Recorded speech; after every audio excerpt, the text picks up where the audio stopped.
Do you recall this discussion on Fedora Linux earlier this year? Drop 32-bit multilib support on x86-64 and stop building packages for i686. This was Fedora Linux entirely pulling out of 32-bit x86 support. This might not initially seem like that big of a deal, but had some pretty big implications. One of those is with a tool known as FEX. This is x86 and x86-64 emulation on ARM64 systems. This is really important for Asahi Linux. Asahi Linux is built off of Fedora now. But that's not what got most of the attention. What got most of it is a little hobby known as gaming for a little application known as Steam. So a lot of people were kind of confused about what this meant for Steam. I saw people think, oh, my older 32-bit games are no longer going to work anymore.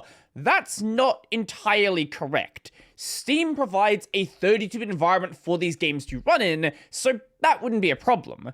The actual problem is the Steam client itself.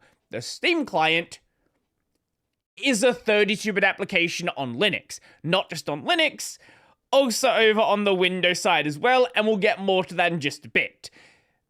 So this change would have entirely broken Steam on Linux, and the suggestion at the time was run it as a Flatpak, which doesn't actually work because a lot of things within the Flatpak don't function correctly. So this change was very much disagreed with by a lot of people, notably the Bazite Linux project, and ultimately, at least at the time, didn't go through. Eventually, it is going to happen, though. Now, my understanding for why Steam is like this is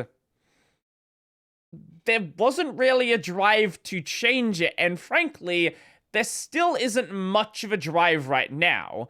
And this may be surprising for some of you to know, but there was still a 32-bit version of Windows 10. And you know what? Steam still had support for it, but now that is going to be no longer released. In a couple of months from now, Windows 32-bit OS support. As of January 1st, 2026, Steam will stop supporting systems running 32-bit versions of Windows. Windows 10 32-bit is the only 32-bit version that is currently supported by Steam and is only in use by 0.01% of systems reported through the Steam hardware survey. Windows 10 64-bit will still be supported, and 32-bit games will still run. Now, going back to January of 2024, that is when Windows 7, 8, and 8.1 had their support dropped. These, it was more common, still not when the time they dropped, but more common to have some 32-bit users. Most people probably don't even know there is a 32-bit version of Windows. Then when we look at macOS, that's been 64-bit for God knows how long. Now, entirely unimportant side question, what the hell kind of hardware are you running 32-bit Windows 10 on? I know up until the late 2010s, there were 32-bit Atom processors being produced. Most of these I know were in Chromebooks though. Maybe there's some cheap Windows 10 laptops running this? Maybe? Surely, like some, $150 throwaway school laptop. Besides that, though, I can't imagine you would take an older system and bring it all the way up to Windows 10. Maybe someone did?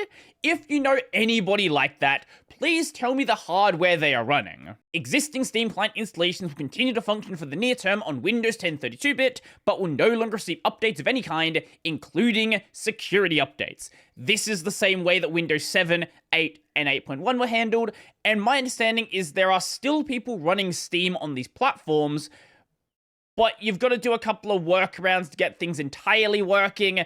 Things are slowly breaking over time as things are being changed within Steam, as the information is being handled differently, as payments are slightly changing. So there will come a point where these no longer function whatsoever, and the same thing is going to be true here. But it's not like they're going to push out an update that immediately bricks the application. It's just, hey, if it breaks, That's your problem now. Steam support will be unable to offer users technical support for issues related to the old operating systems, and Steam will be unable to guarantee continued functionality of Steam on the unsupported operating system versions. Again, exact same thing that was happening over here as well, and probably happened with the 32-bit to 64-bit swap over on macOS. To ensure continued updates and compatibility, users should update to a 64-bit version of Windows.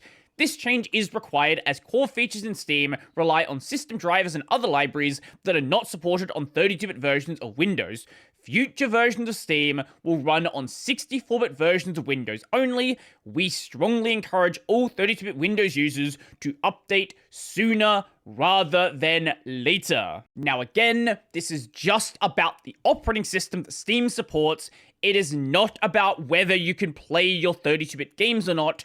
Those will continue to function. Now, this is a change happening on the Windows side, and nothing here is mentioning anything about Linux. However, with this change, it does sort of change the equation a bit when it comes to what happens with the 32-bit libraries on Linux.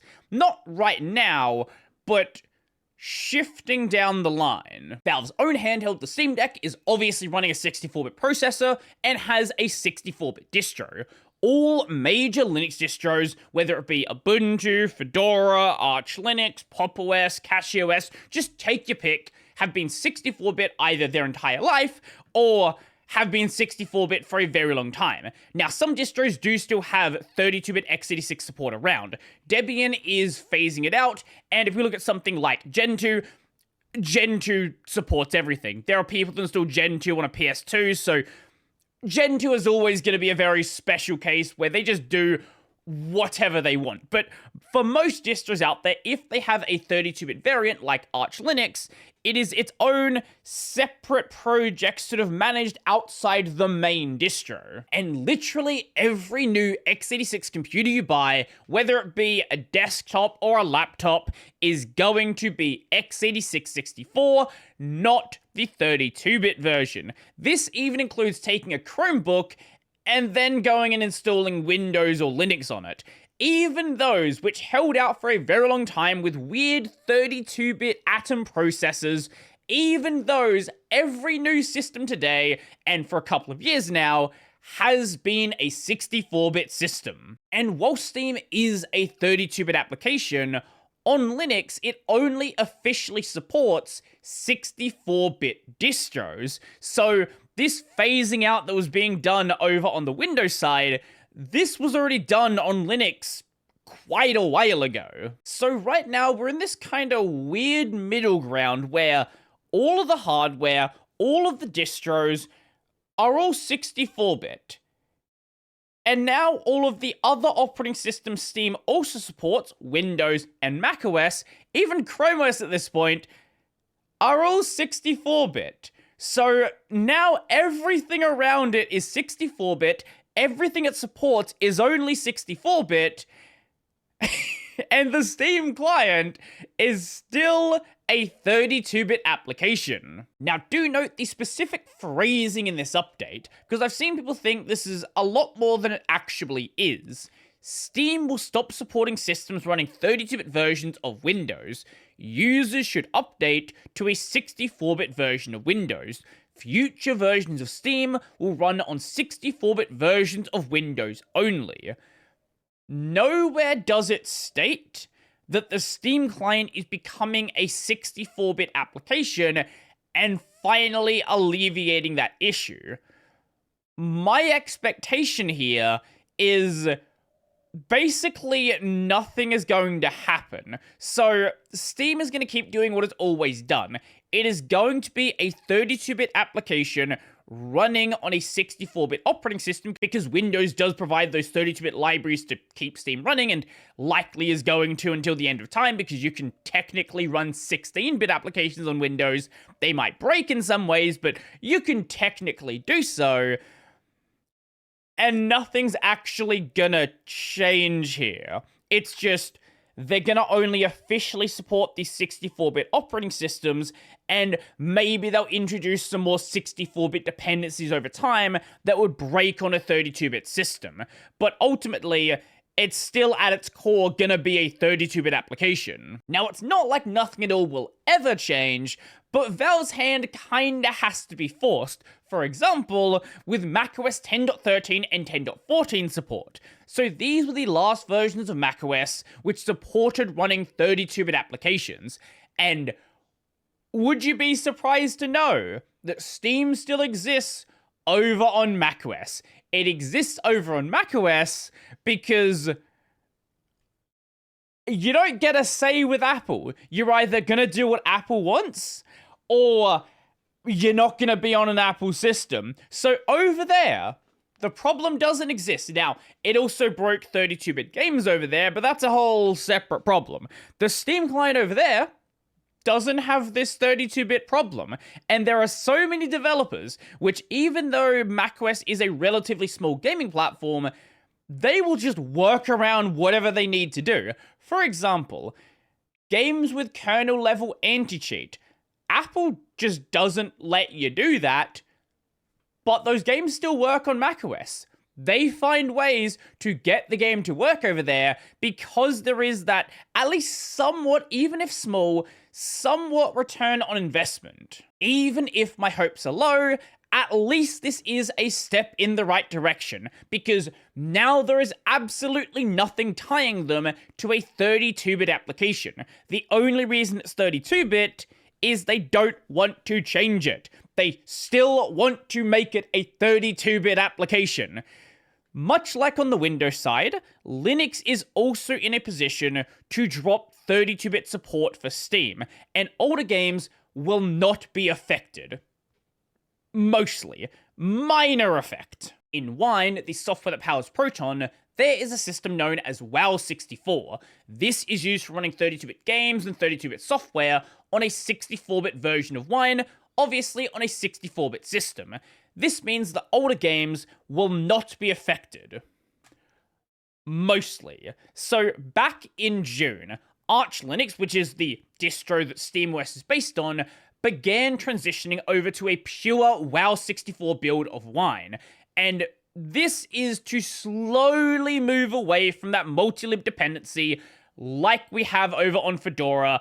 Obviously, Arch Linux also is in that same position where the Steam client itself is still a 32-bit application, so this can't actually be done yet. But we do have WoW64 Wine. The only problem is there are some implications with this.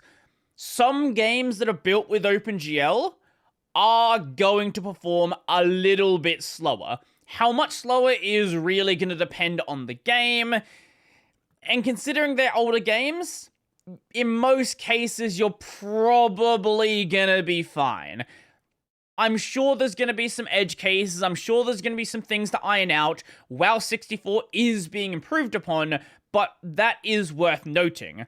More annoyingly is what happens to the 32-bit Wine prefixes. Any prefixes you have that exist before the change, this is your Wine environment, those need to be regenerated. And this may require backing up your game saves and backing up your mods, and it's not a big deal for a small number of titles, but when we're talking about Steam, that may be a lot of games that you have installed if you happen to be someone that plays a lot of older games. And this is likely why on Steam, they're not currently using WoW64 in Proton.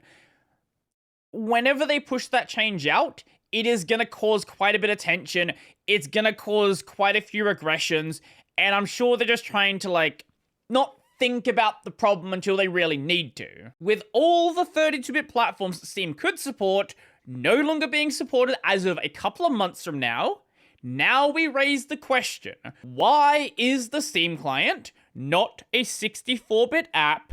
When is the Steam client going to become a 64-bit app? What technical reason is there to keep it as a 32-bit application? And is there ever going to come a time where multilib can actually be left in the past? there are some distros that have actually dropped that whole multilib stuff, notably CentOS back in 2014, not working in 64-bit only distribution. Example, CentOS 7. This is the general tracking issue for 64-bit Steam on Linux, and people still comment on this to this day. I don't know if it's ever going to be fixed, but I hope it will be. But what do you think? Do you think there is any hope, or do you think it is all just cope? I'd love to know. So, hopefully, let me know your thoughts down below. Go subscribe to the channel if you liked the video. If you liked the video, you'll like the video. And if you really like the video and you want to become one of, I pressed the wrong button, these amazing people over here, check out the Patreon, subscribe, Daily Bearer Pay, linked in the description down below. You'd think after all of this time, I would know where the buttons on my Stream Deck are. But no.